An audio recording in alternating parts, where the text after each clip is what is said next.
Do you know that budgeting doesn't need to be stressful or confusing? Although it may seem daunting sometimes, but working out how to budget your money doesn't really need to be hard. Hi, I'm the Finance Catalyst and my name is Gabriel.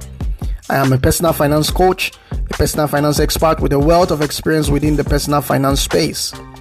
Welcome to this very special episode of my podcast channel where we talk about financial matters. It's all about your financial well-being, it's all about your financial health, and we always ensure to give you the right financial information that will help you make the right financial decisions for yourself. So if you've not yet subscribed to our podcast channel, what are you waiting for? Kindly rate this podcast 5-star. You go over to our YouTube channel as well, subscribe to the channel, and also share with your friends and loved ones. So on today's special episode, I'm going to be sharing with you 5 smart budgeting tips for first-time savers. If you are someone that is actually new to the budgeting, to the world of budgeting, I want to share with you now 5 smart budgeting tips that you will need, to put your budgeting journey on track. Number 1, it's important that you don't ask how to budget money. Rather, you ask why you want to budget. Why do I want to budget money? That's the question you should be asking. So many people ask the wrong question when it comes to budgeting. Some people feel like budgeting is a pain, but you have to always ensure to ask the right questions when it comes to the area of budgeting. Budgeting may sound simple, but the first step to creating a budget is to first of all determine exactly why you want to start saving money. Very, very important, because the key to success is in any the key to success in any endeavor is to actually create specific yet challenging objectives.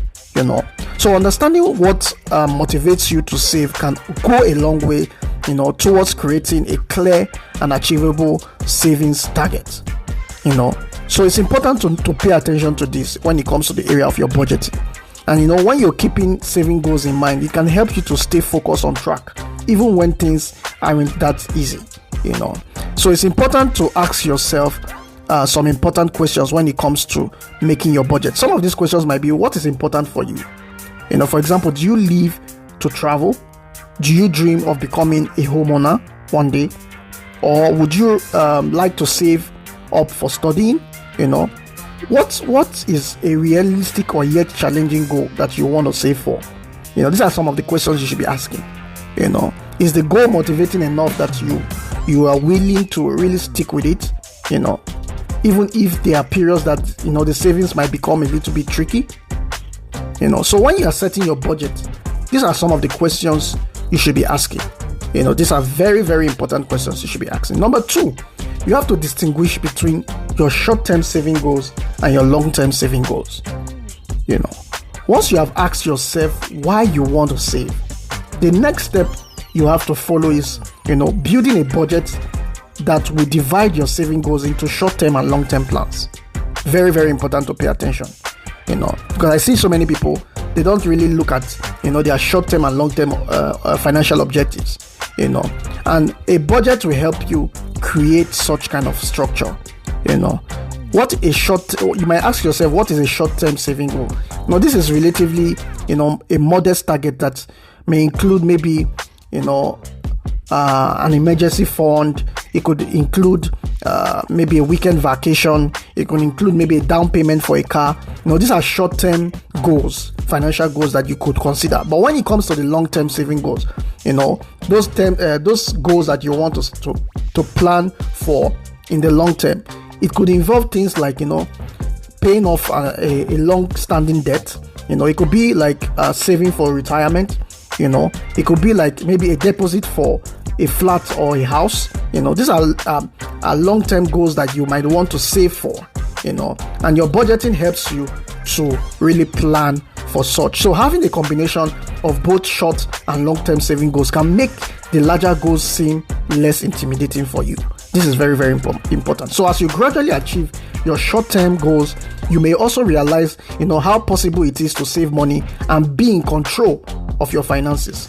And this will also make you, it will also make your long-term goals feel increasingly attainable.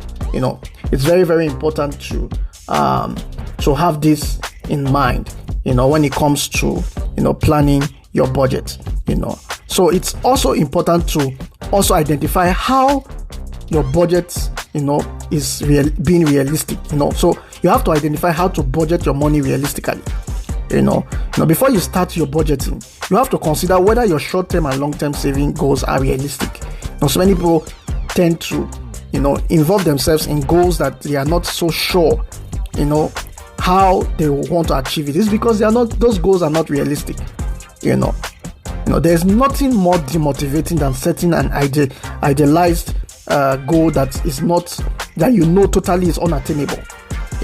So a fantastic personal budget tip is to follow someone that can advise you with having to set goals that are smart. So goals that are specific, goals that are measurable, goals that are attainable and relevant, and also time bound. This is very important. When setting your financial goals, they have to be smart. So pay attention to this also when it comes to the area of your budgeting. Number 3, you have to track your spending to create a solid budget. If you want to start budgeting effectively, you need to understand exactly how much is coming in and out of your account on a monthly basis. You have to be able to track that. Very, very important.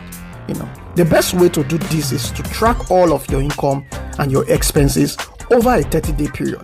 This means you are going to be able to see every single transaction, and either nothing is going out or coming in. You have to understand from a place of, okay, what is coming in and what is going out. You have to understand that when it comes to the area of tracking your expenses, you are able to see how much you are getting in on a monthly basis and how much you are making as expense or incurring as expense on a monthly basis. So having to track and create a solid budget is a very, very important criteria when it comes to the area of savings. Very, very important. Number 4, you have to separate fixed expense from variable expenses. Now, once you've got a good overview of where all your money is coming from and where all your money is going to each month, the next step you have to identify is to separate your expenditures into fixed and variable costs. Now, fixed costs are costs that is, like it says, it's something that has to do with all your fixed expenses. So these are expenses that wouldn't change in the course of the month. It remains the same. And your variable expense might vary depending on the current situation or whatever you are doing. So it's important to identify between your fixed and variable costs. Examples of fixed costs may be like your monthly rent, maybe your student loan repayments if you have one, or maybe your insurance costs, like the insurance on your property or on your car, things like that. Then when it comes to your variable expense, you might have things like your grocery shopping that might vary from month to month,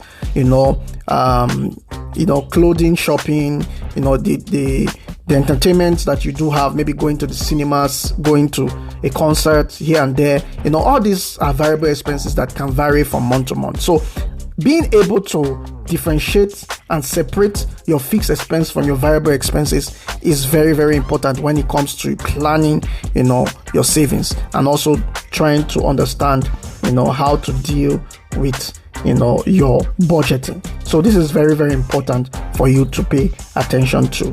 Number 5, which is the final point, is to plan a monthly budget. Now, so after you've worked out why you want to budget, what you want to do is to, you have to plan a budget itself. You have to plan how to save money, each month.